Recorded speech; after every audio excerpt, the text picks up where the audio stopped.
रमज़ान की तैयारी क्या है?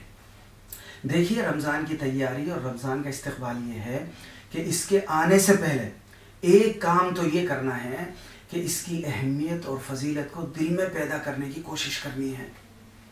मैं आपको एक हदीस सुनाता हूँ।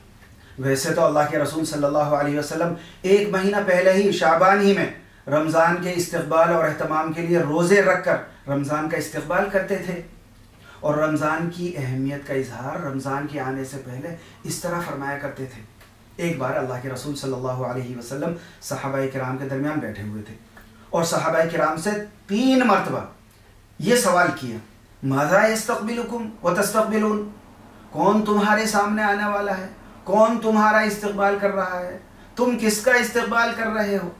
हज़रत उमर रज़ी अल्लाह ताला अन्हु बैठे हुए थे। उन्होंने कहा, ए अल्लाह के रसूल, क्या कोई वही उतरने वाली है? आपने फरमाया नहीं। अर्ज़ किया, किसी दुश्मन से जंग होने वाली है? आपने फरमाया नहीं। अर्ज़ किया, फिर किसका इस्तकबाल कर रहे हैं हम?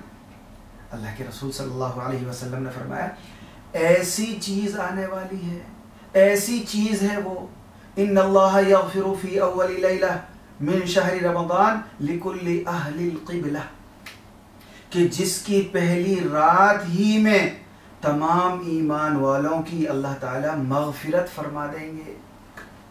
ऐसा महीना आने वाला है, रमज़ान का महीना।